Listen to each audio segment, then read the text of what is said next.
Hey guys, I'm really excited about this one today. We're going to sit down with Eric Mora, who has this tequila here, M77. And he's going to talk about the traditional style and micro batch tequila that this is. This is really incredible. He's got a great story, another veteran serving our country, bringing amazing tequila to us. Stick around, check it out.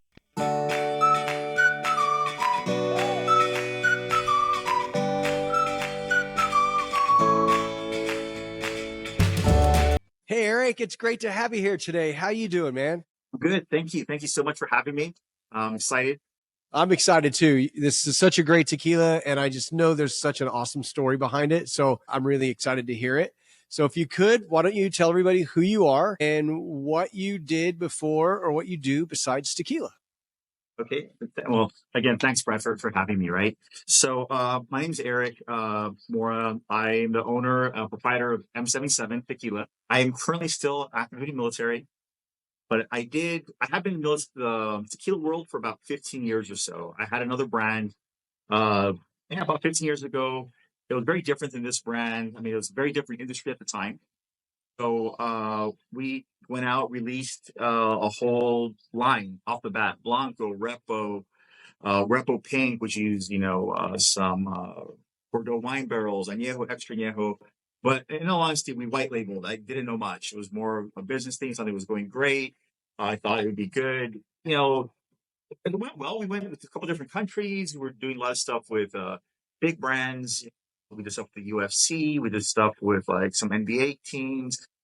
But then I realized it wasn't really, the craft of tequila. It was just more sales.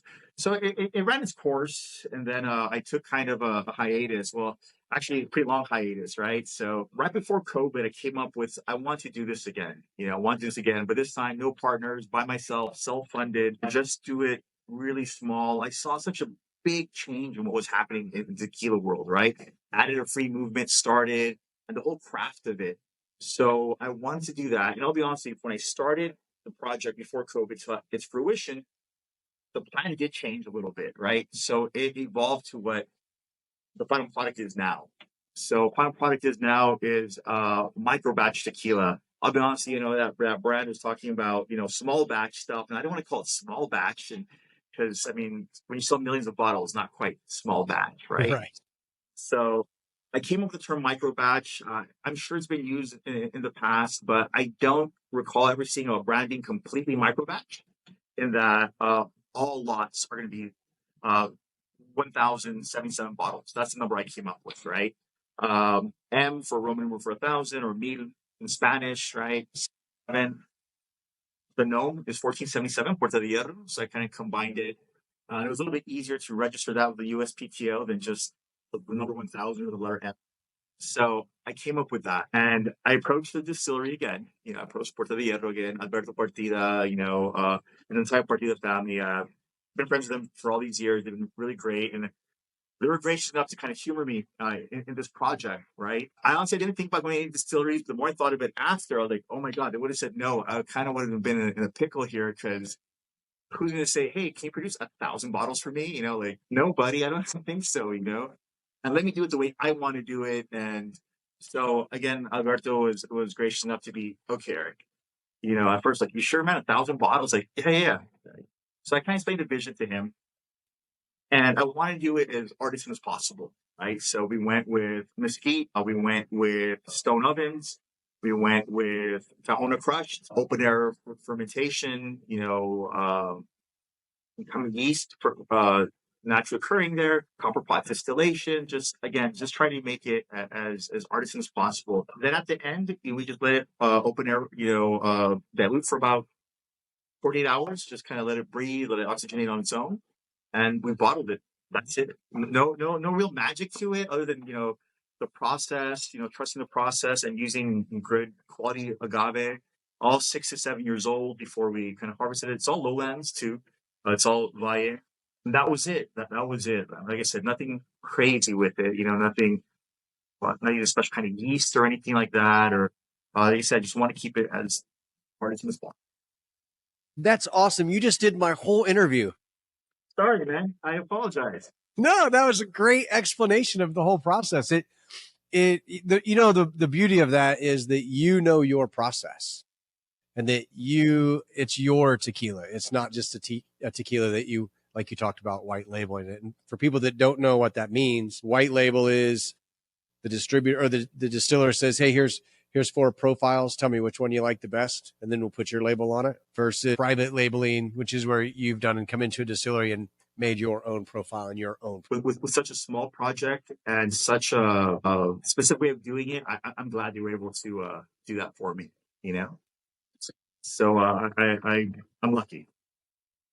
I'm impressed with the profile. The flavor, the nose is kind of different than anything else that I can set a tequila next to and go, this one is similar, or this one is similar. This one is, to me, it's very more minerally and very more herbal. And it has the agave, the cooked agave flavor to me it's different than what I can put my finger on. So are they doing just regular stone oven, or are they doing just steam, like just a normal process? Yeah, drinking soda, mesquite, mesquite goes right underneath, cooked. Okay, so yeah, so it's not. So it's that's not adding a little bit of flavor correct in so that cooking. You're gonna smell a little bit. You're gonna have that smoke profile. It's not Yes. overpowering, Nope. but it's present. It's definitely present. Like I said, I want to do it something like they did 100 years ago, right? They didn't have autoclaves and all that stuff back in the day, right? It was stone and wood, and that was a heat source. So we did that. Went with the mesquite. I'll be honest, the first batch we're kind of playing with it was a little bit, too smoky. I loved it, but I didn't think, as my first expression, it would be great for a release. So what we did this time was, that's we let it air out for a little bit, let that kind of dilute itself a little bit.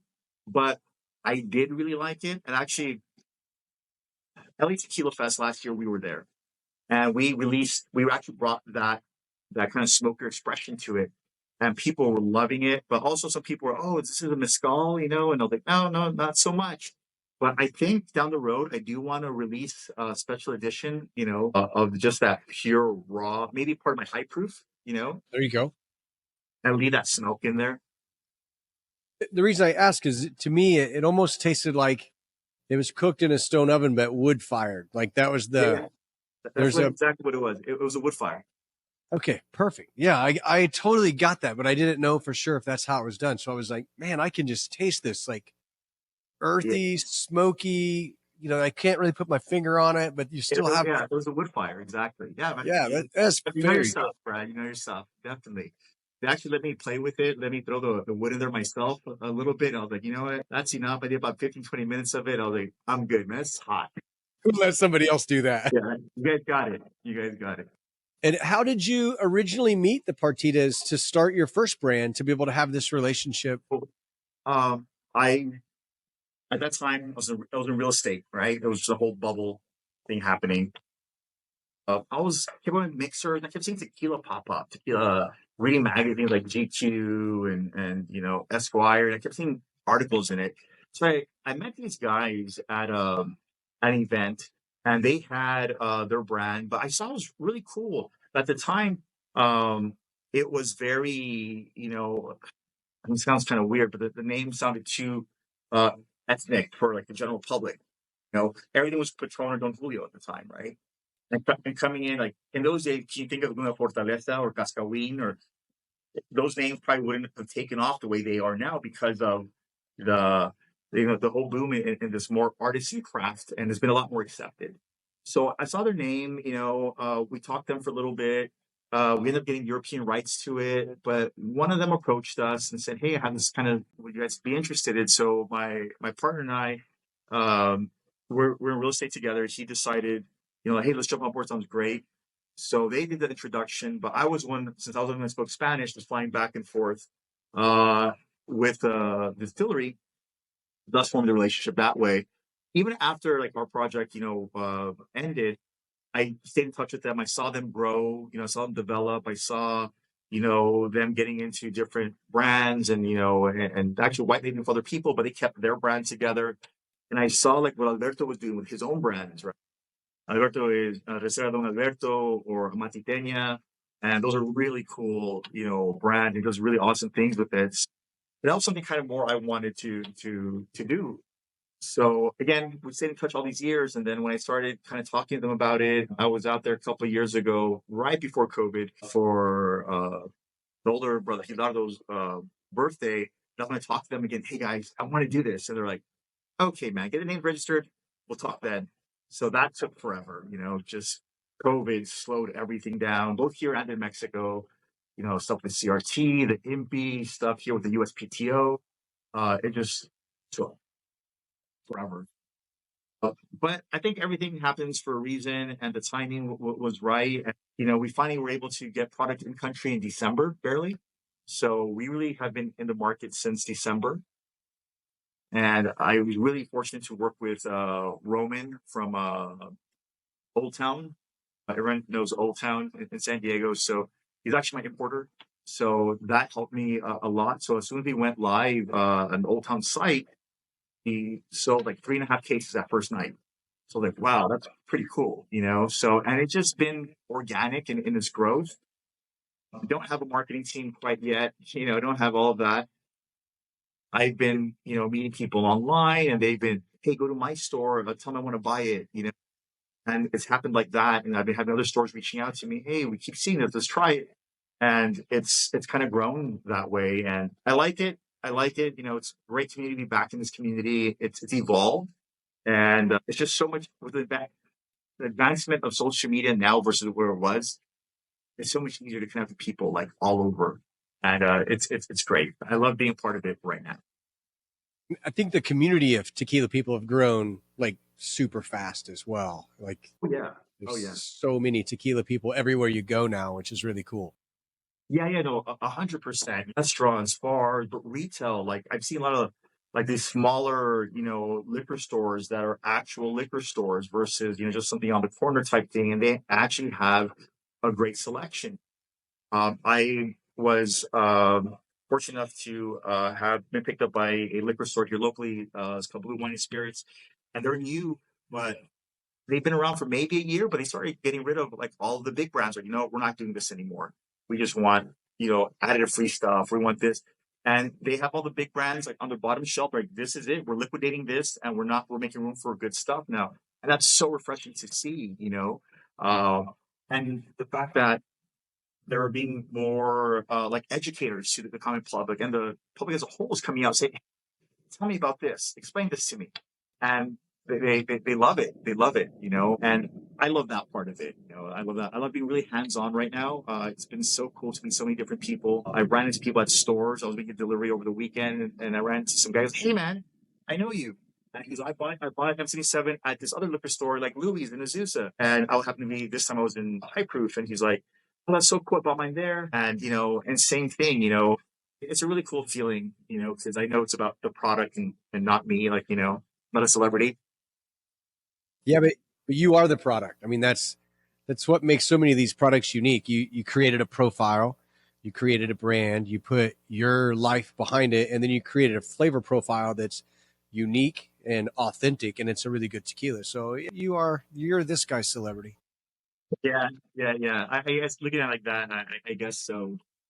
Like I said, I just wanted to make a good product. I wanted to do that. Like I said, earlier we were talking.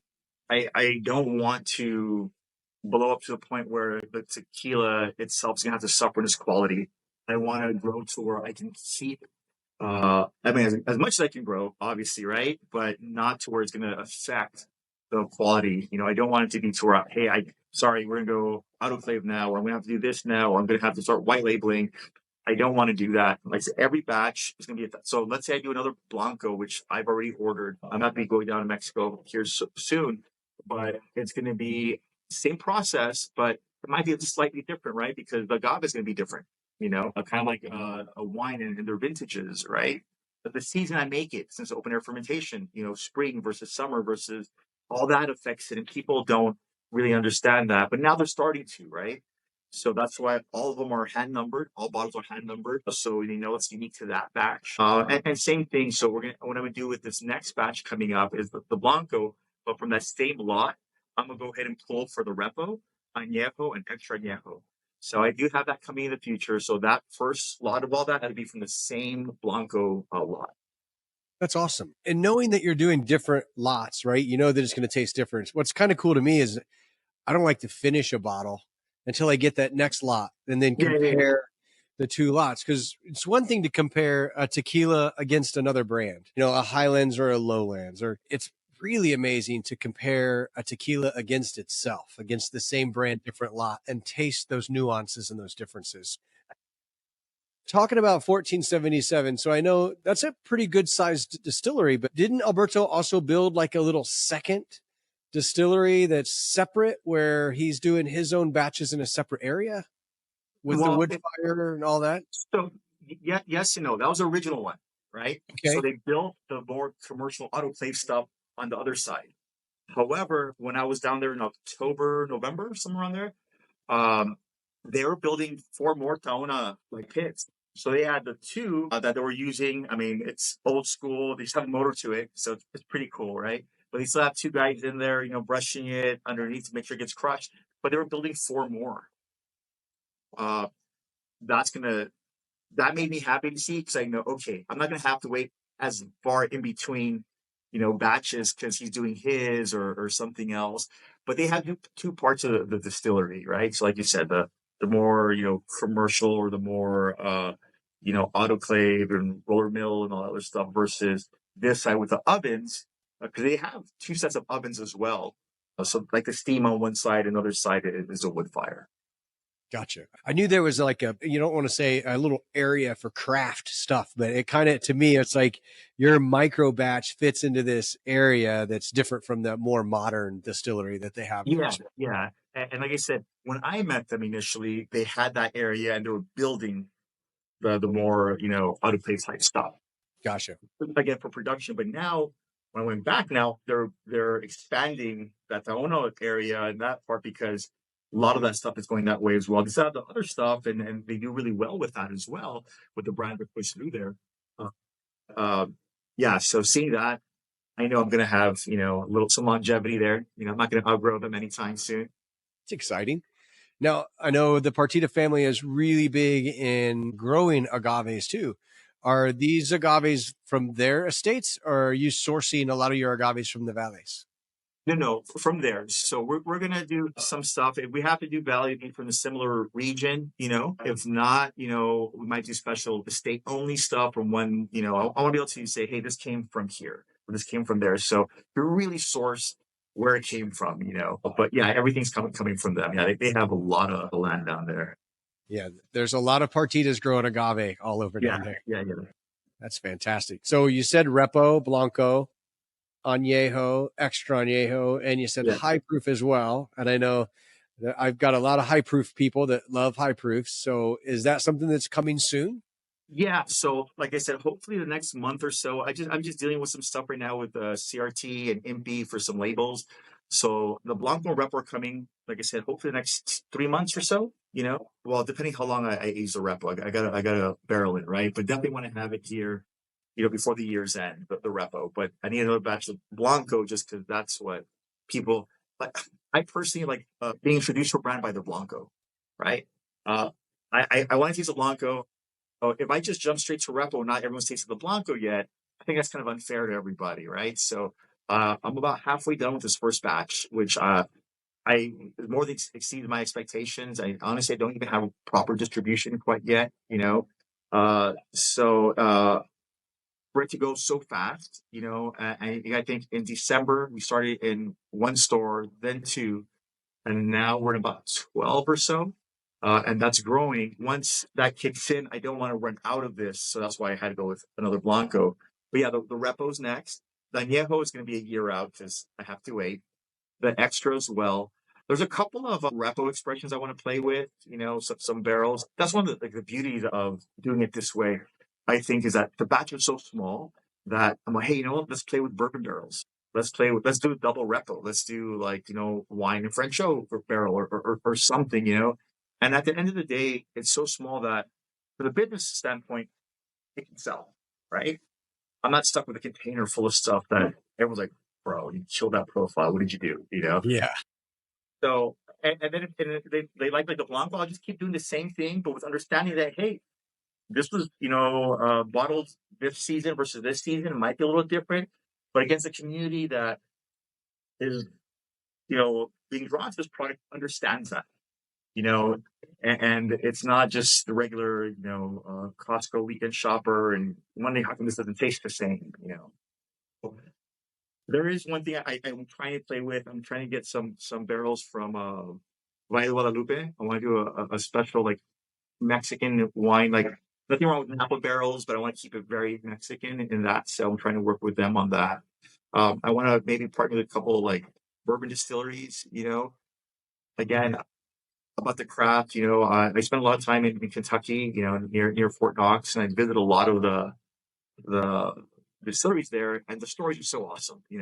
I remember there's one distillery. It was a dad and his three sons, and they were working it, and he had got it from his grandfather. Stuff like that. Just to use barrels like that would be awesome to me. Just the story behind it, the history behind it. Well, speaking of history, you know so much about tequila and you have this deep love for tequila. Where does that come from? How did you even start enjoying tequila? Where's your tequila journey start? So, like I said, honestly, it started off leaving the real estate industry, going to tequila business. It started off just, okay, how are we going to make this work? We can market it. My background is marketing, sales, business development, stuff like that. Real So estate what came about later. did you enjoy tequila and like, were you a tequila drinker before all this, or did it just start as a business? A little bit. Honestly, it was more into like scotches and wine and Okay. stuff like that. I like tequila, but you got to think what was really available at the time here commercially. There wasn't much. So when I Sure. started Yeah. going down to Mexico for business, like, man, you guys got amazing stuff down here. It wasn't in the States yet. So I was speaking all the different distilleries. I'd go down there with them and then I try other stuff. And I was like, this is a whole different world. Like, I was thinking, why isn't this over here? So I like to kind of, I'm never going to know everything about everything, right? But I like to kind of immerse myself in whatever I'm doing and really learn about it. So I did that with this. And the last project served me well in that. You learn a lot of lessons, both about tequila and about business and just in general. It was going really well, but again, for the time, right? It took me to the Philippines. I went to go to the Filipino Wine Museum and talked about how we're using wine barrels, actually Bordeaux barrels, to age our stuff. I was invited to do that. That was pretty fun. I was invited to a couple of things in Mexico as well with different chambers as well. It was a really cool experience. So I got to learn so much about it. And again, the community itself being so open and so like, welcoming in that respect that at least in my experience, no one I met has been like, hey, we're kind of gonna be gatekeepers here.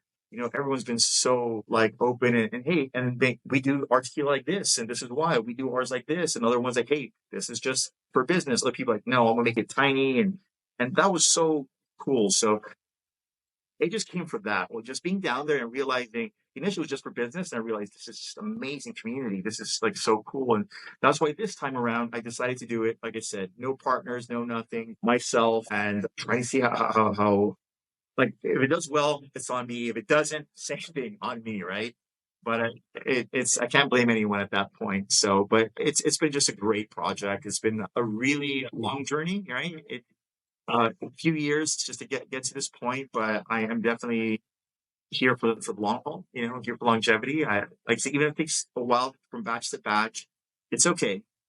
I'm not gonna sacrifice the quality. Hearsay, hopefully. Based on this taste, I'm glad you're here for the long run because this is Thank really you, good. thank And you. this is, I'm a Blanco drinker. I don't drink a lot of Repos or Añejos.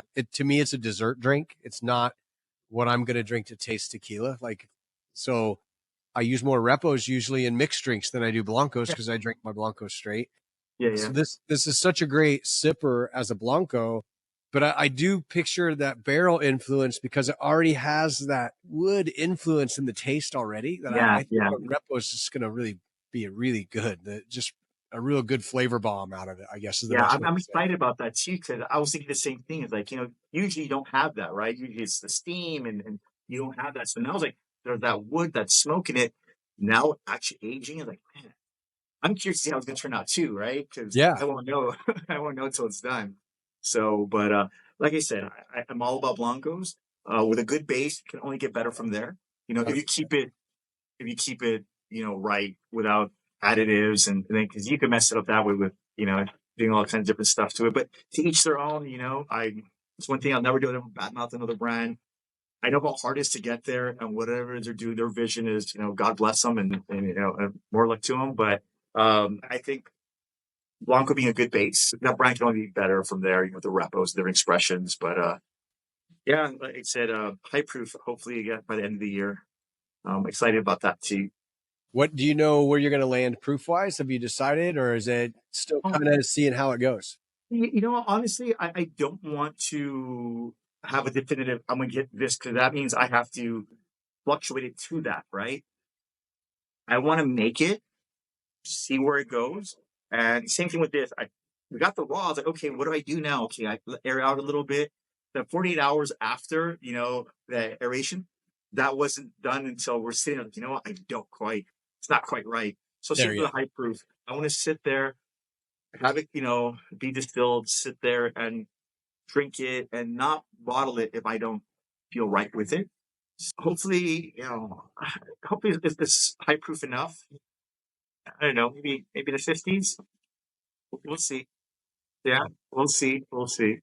every once in a while when we're down there, I like sipping those ones off the still where you know it's not able to be called tequila if you put it in a bottle like that. Well, Those yeah, are yeah, so good. yeah, yeah. And that's what I was actually at a store the other day. I was actually with Joel from he was like he was telling me, and he was actually telling a customer he was just moving from bourbon into tequila. And he said, if the Blanco, you know, is too strong for you, can't enjoy it quite yet, then you're not quite there yet. You know, your profile developed because the repos and yeah, that stuff's great, you know, for transition, but you kind of know when you're that. So you say same thing you're saying about that really high proof stuff we could sit there and enjoy it and oh man, that's when you know, okay, I'm here now. I get this, you know, and but yeah, I know what you mean. We kind of just tap it out a little bit and Yep. You I know, actually I'm sorry, go on. some of these bourbon drinkers are drinking 120 proof cask strength bourbon, you know, so I don't understand when they say, oh, that's strong. And I'm like, are you kidding me? That lit my mouth on fire. Like, Yeah, yeah, yeah. this is so easy to drink. And a lot of times the high proofs, to me, it's sometimes hard to tell that they are overproofed. You know, it's some of them are so easy to drink and have such a nice flavor and they're so well balanced where those hot bourbons don't seem as balanced to me. They burn all the way down, Yeah, you yeah, yeah. know. So good tequila doesn't have that same hit to me, even as a high proof. Yeah. No, no, 100%. Like, I mean, back to Alberto, like his high proof, Amateña, I love it. You know, it's what, Entre Manos. When Alan was in town here locally, went to go see him. I had to go see him, man. Love his stuff. We got a bottle of Entre Manos there. Got it signed. I'm still kind of a fanboy too, you know, so, but yeah, it was super smooth. And he's such a great guy, you know, so we're able to talk a little shop. And, but you're right. When it's done well, doesn't feel like you have to shoot it or sip it slowly. It's like it's just the boldness, the character of it. It's the profiles are just it's amazing. To me, it's like the heat's in a different place sometimes. Like it may be more in the front that you know that it's a high proof, but when you swallow it, it doesn't have that burn going Yeah, down yeah, yeah. where It just goes down so the cascades. You know, nice even dissipation on the back of the palate. It doesn't really burn. Yeah, yeah. It's good.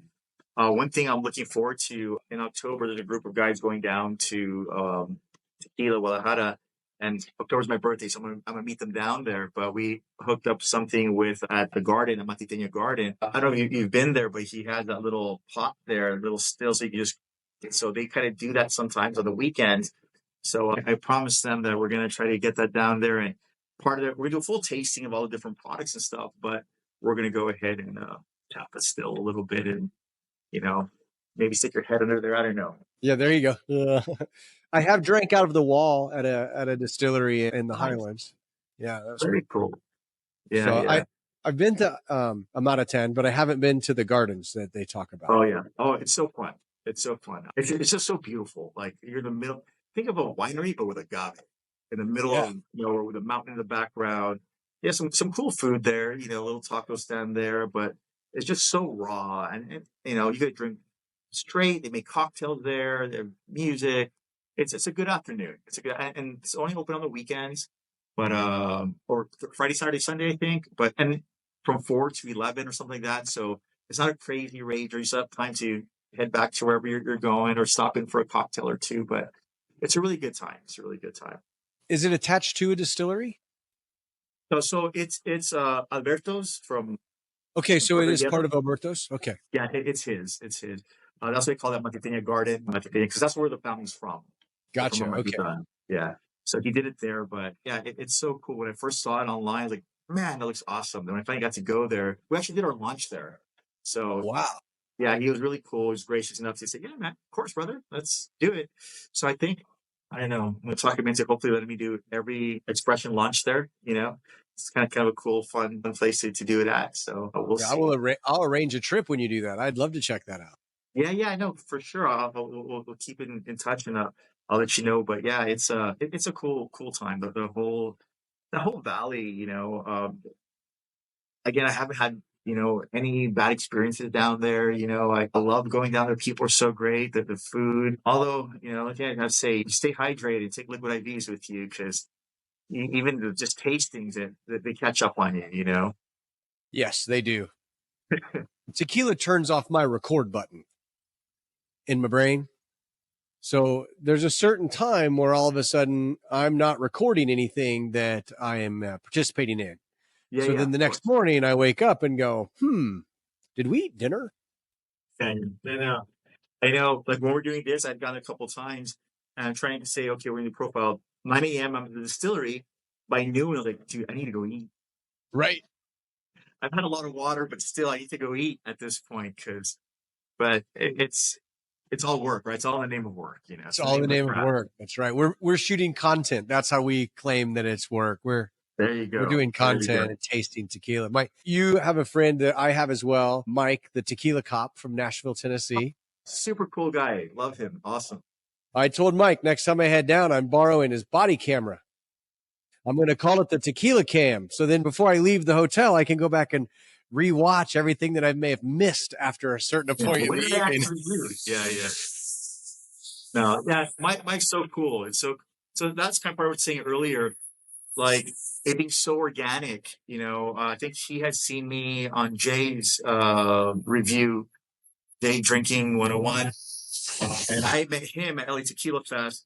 And later we found out we were in the military together. Well, we're in the military, and then we had a common friend, and then it's like, oh, it's such a small world.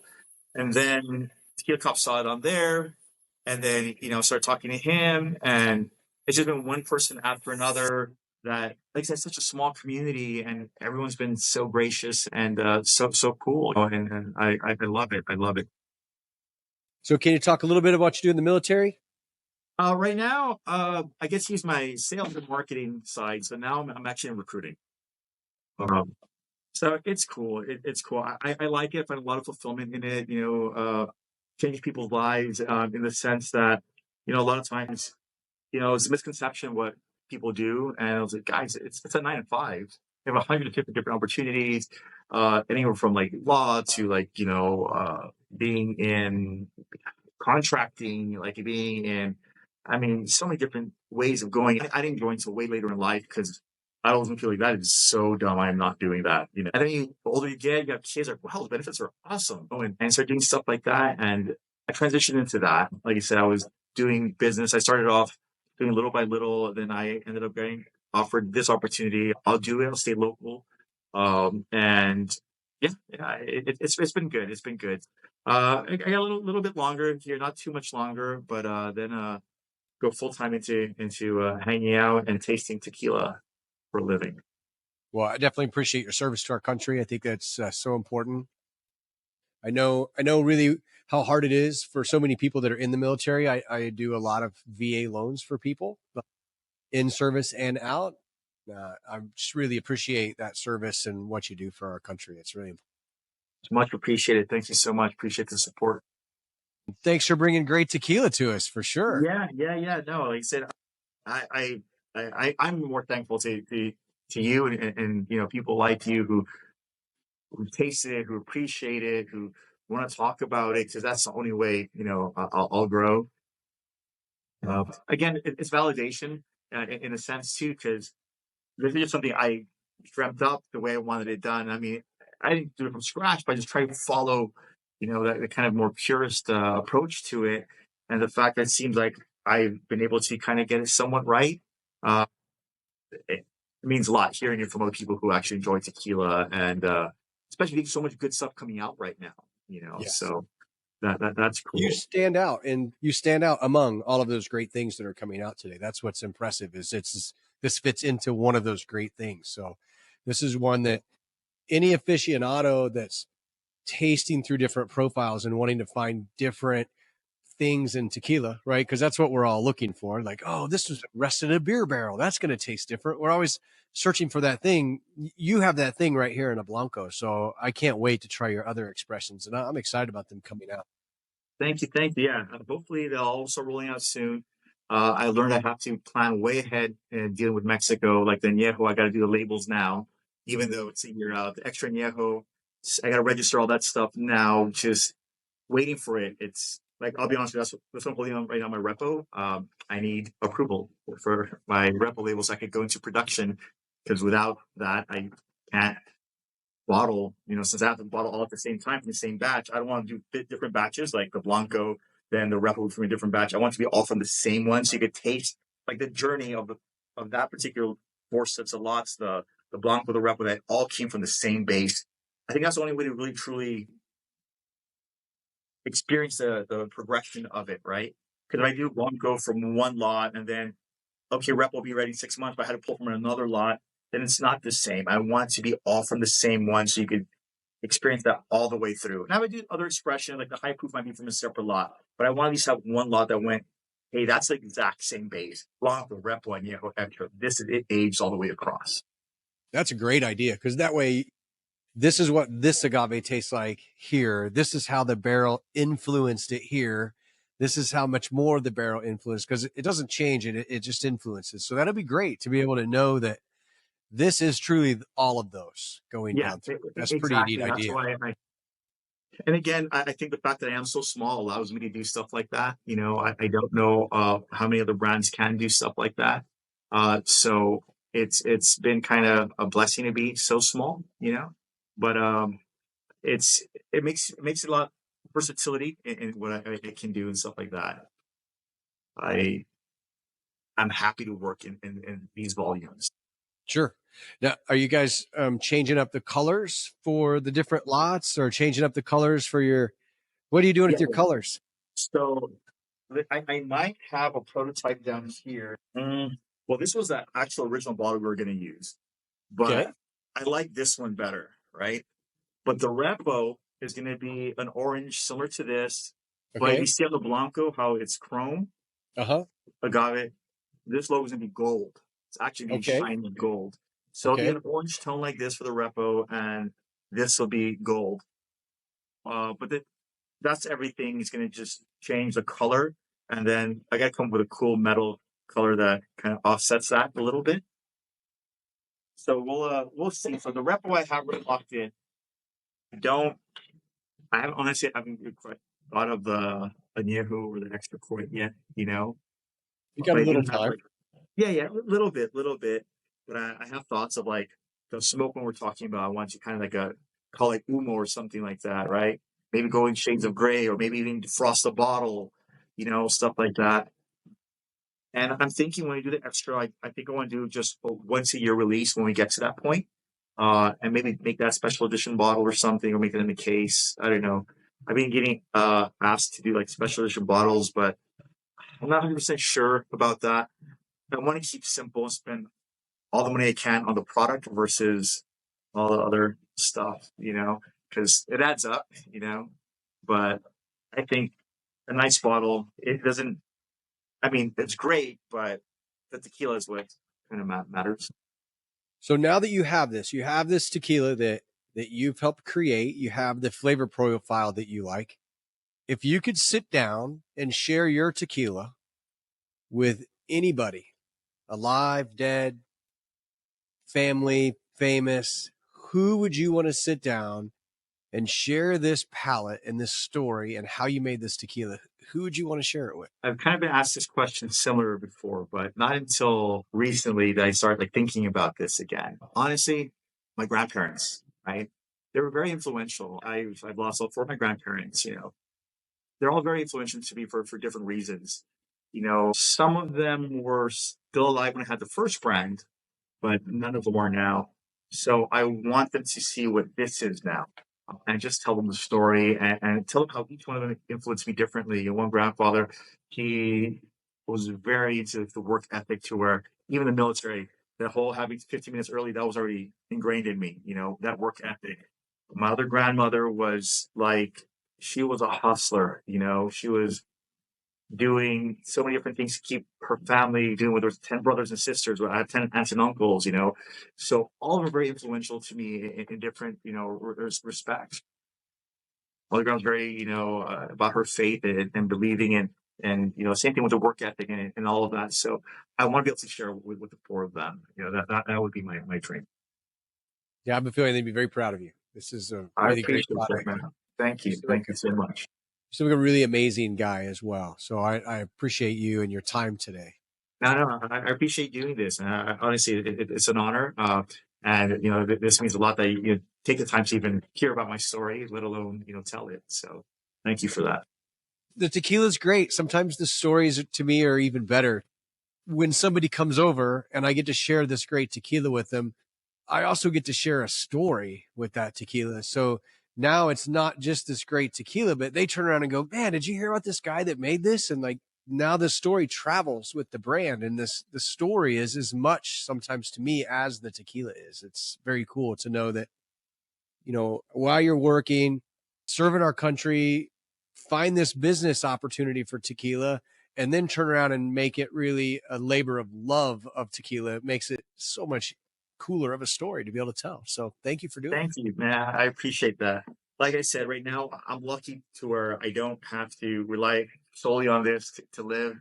My kids are grown now, my youngest just started college. So my older one, she has her own, life now. She's also serving. She's a canine handler in the Air Force. My other daughter, she's right about to graduate college, graduates in May. So now it's like, hey, they don't need me as much. So they're good. So I wanted to do this. And yeah, I could be a little bit foolish with my money right now. So hey, this is for me. It's a dad time.